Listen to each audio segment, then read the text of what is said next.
And welcome here. Today's address is titled Self-Regard. And I came upon this as an idea to speak on after two experiences that happened in the same day and got me really thinking about the notion of the way we see ourselves and what is it about the way we see ourselves that then translates into the way we behave, and especially how we behave in terms of our ethical living. The first thing that was said to me was in the context of a conversation about how people are making efforts to live in accordance with their ideals. And the person who was speaking was a bit older than me and more experienced, but was someone known to me to be just a really good person with a lot of integrity and generally seeming to have a very positive outlook and lots of enthusiasm for life.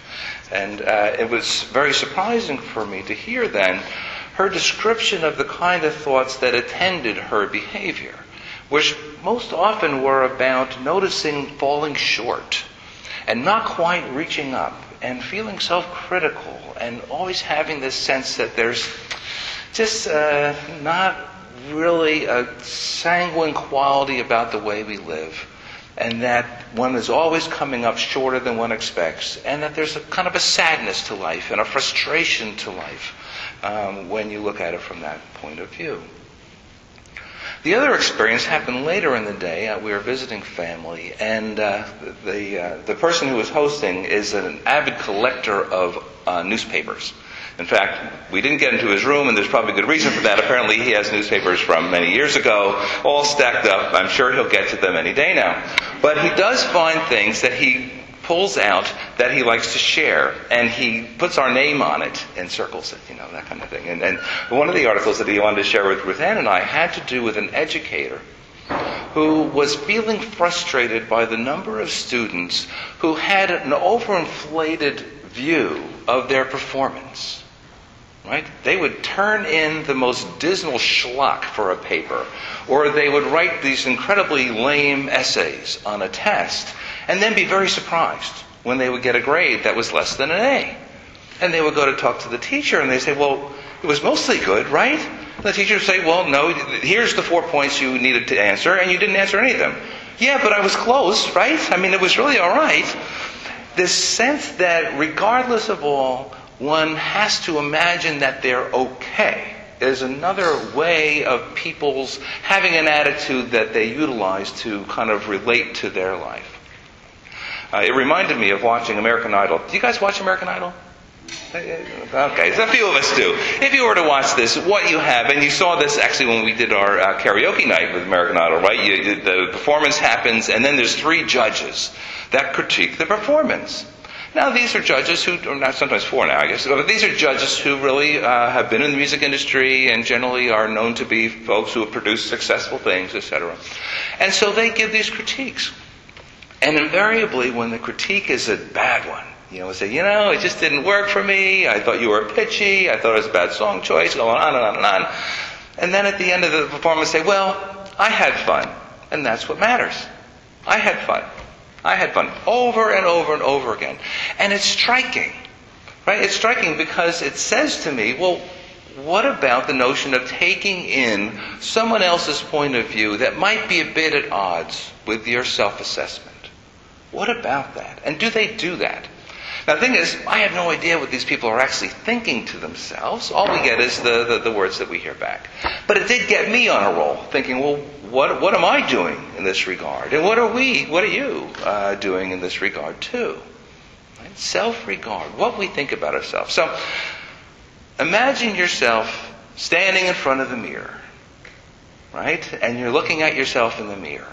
And imagine the thoughts that start coming into your mind. Right? What are you thinking about? What are you saying to yourself? What are your comments about how you look, how you feel, what your plans are, how you did with something you just tried to do, what you're planning to do for the day? What are your thoughts like? Now, this is kind of difficult, and I have to say this is one of the more difficult addresses I've had to get ready for, because I find it's really hard to get a good take on how I'm observing myself. Now, I don't know if you find it this way. Maybe I'm just kind of out there. But I find that it's hard to even pin myself down in terms of being able to characterize how I see myself. Right? Actually, and I got some help from this Henry David Thoreau quoted. It's as hard to see oneself as it is to look backwards without turning around. Right? We're used to looking in a direction, and turning the glass back on ourselves is tough. But that's what I'm going to ask that we do today, is that we really take a look at how we observe ourselves. Right? And not that difficult, maybe. Well, maybe it is difficult. We'll see. I am reminded, the cartoon Kathy, people want to see that as a strip.